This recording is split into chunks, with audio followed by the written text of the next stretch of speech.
బలులు యాగాలు నీకు ఇష్టం కావు. ఎందుకోసం అంటే బలు ఇస్తున్నారు, యాగాలు చేస్తున్నారు, కానీ మానవుడు తప్పిపోతున్నాడు. అయితే నేను ఒక శరీరం దాల్చుకుని వచ్చాను నేను అనేసి దేవాదేవుడు చెప్పాడు. బలిచ్చేటప్పుడు మనిషి పాపం పోయింది అనుకుంటున్నాడు, కానీ లోకంలో మళ్ళీ మామూలుగా అయిపోతున్నాడు కనుక ఆ బలులు బట్టి నేను సంతోషించడం లేదనేసి దేవుడు అంటున్నాడు.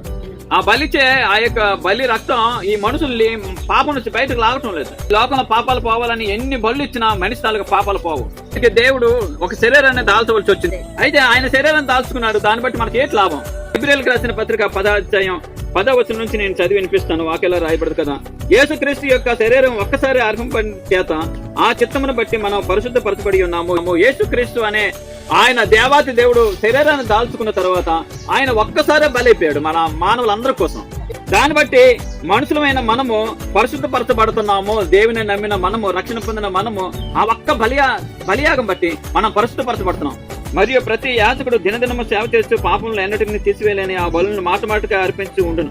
ఈ లోకంలో ఉన్న మనుషులు మాటమాటికి బలులు ఇస్తున్నారు, కానీ మన యేసయ్య ఒక్కసారే బలియాగం అయిపోయాడు. ఎందుకోసం అంటే ఈయన అయితే పాపం నిమిత్తం సదాకాలం నిలిచి ఒక్క బలిని అర్పించి అప్పటి నుండి తన శత్రువులు తన పాదముల పాదపీఠంగా చేయబడి వరకు కనిపెట్టి దేవుని కుడిపరుచున్న ఆశ ఆయన ఒక్కసారే బలి ఇచ్చి ఆయన తండ్రి అయిన దేవుని సముఖంలో కూర్చున్నాడు.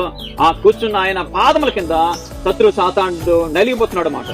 మనల్ని పాడు చేసే పాపాన్ని, మనకు బాధించే సాతాన్ని వాళ్ళిద్దరిని కూడా ఆయన పాదాల కింద పెట్టుకున్నాడు. ఆయన ఒక్క బలియాగం అయిన తర్వాత, అందుకే మనము యేసయ్య దగ్గరికి వచ్చిన తర్వాత, మన పాపాలు ఒప్పుకున్న తర్వాత మనసు పూర్తిగా ప్రభువా నీతో నేను ఉంటానని అంటే మన హృదయంలో మన మనసులో ఉన్న పాపాలు ఆయన పెరికి వేస్తాడు, తీసివేస్తాడు. ఆయన పాపాన్ని సాతాన్ని జయించాడు కనుక సదాకాలము ఈ బలి నిలబడి ఉంటదన్నమాట. ఎప్పుడు కూడా యేసయ్య మరణించడం బట్టి ఆ శిలువ యాగం ఎప్పుడు మన కోసం రెడీగా ఉంటది. మనం పాపాలు ఒప్పుకోవడానికి గొర్రె తీసుకెళ్ళక్కలేదు, మన దోషాలు శుద్ధి చేసుకోవడానికి ఏ మేకలు తీసుకెళ్ళక్కలేదు, మన శాపాలు పోవడానికి ఏ ఎద్దును గాని లేకపోతే ఏ జంతువును గాని తీసుకెళ్లి బలి ఒక్కలేదు.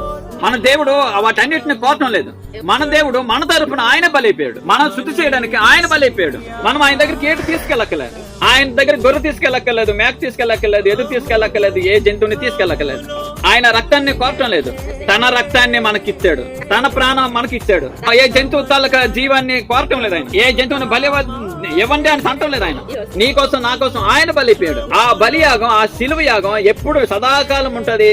మనము మరణించినంత వరకు కూడా, అలాగే వచ్చే తరం ఈ భూమి ఆకాశాలు ఉన్నంత వరకు ఆయన ఇచ్చిన ఆ బలియాగం నిత్యం ఉంటది. రక్తము రక్తము రక్తము రక్తము రక్తము